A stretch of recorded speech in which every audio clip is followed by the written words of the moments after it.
नमस्कार।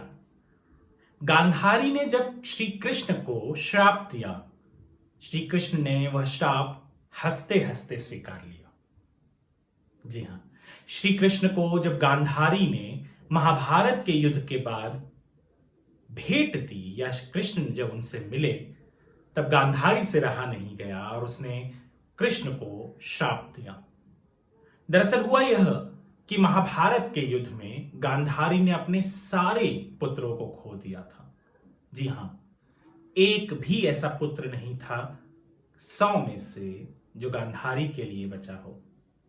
गांधारी अपने पुत्रवधुओं का विलाप सुन रही थी। वह स्वयं बहुत दुखी थी। उसके आंखों से आंसू की धाराएं रुक नहीं रही थीं।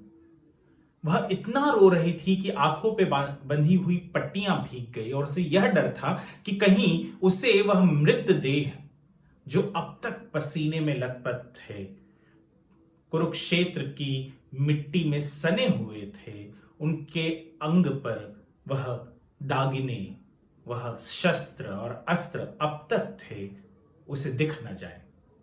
उसने अपनी आंखें दबोच कर बंद कर ली ताकि उसे वह दृश्य न दिखे।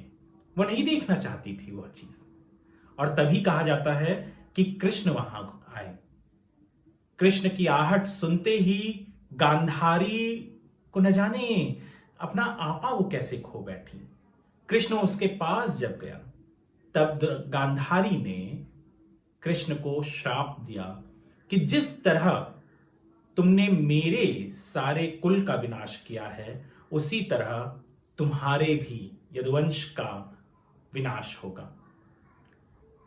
कृष्ण, कहा जाता है कि उनके चेहरे पर, उनके मुख पर हंसी थी, खुशी थी गांधारी का यह श्राप सुनकर, और उन्होंने यह श्राप को स्वीकार किया और तथास्तु कह दिया और फिर गांधारी को गले लगाया।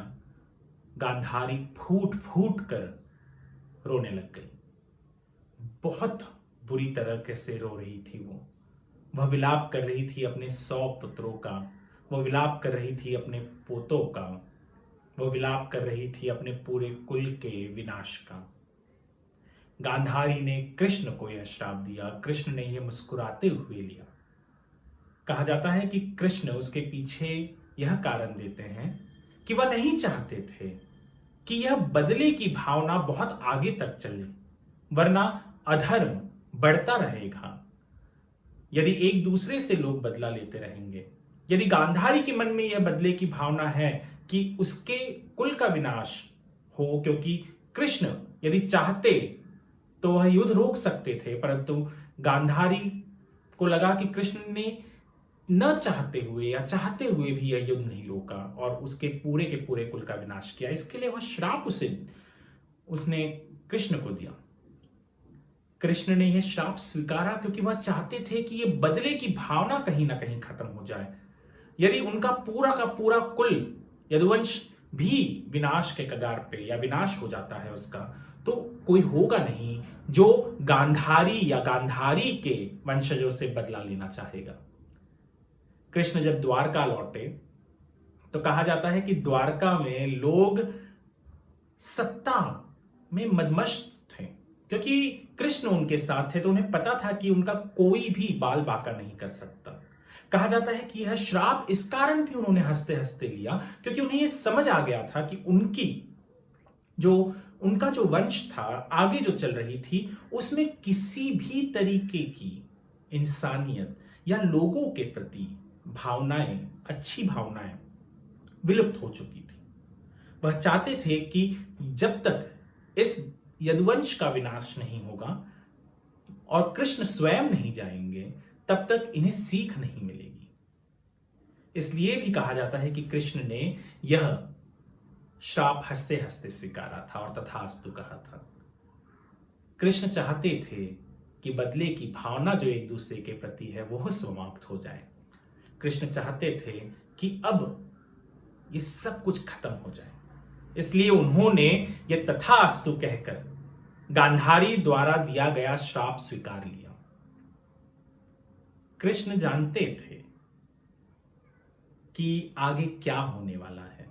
रचयिता हैं वो संसार के।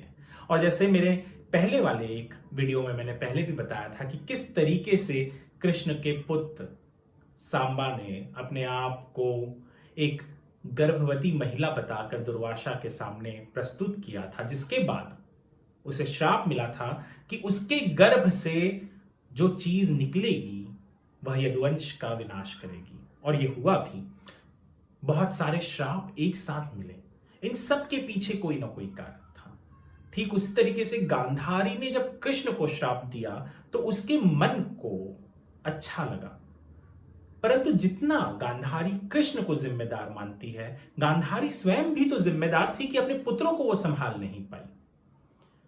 यदि उसने अपने पुत्रों को सही सीख दी होती, या सही समय पर रोका होता, या अपने पति को रोका होता, या पति को समझाया होता, तो शायद तभी महाभारत का युद्ध न होता और उसे कृष्ण पर निर्भर रहने की जरूरत नहीं होती कि कृष्ण यदि चाहते तो यह युद्ध रोक देते।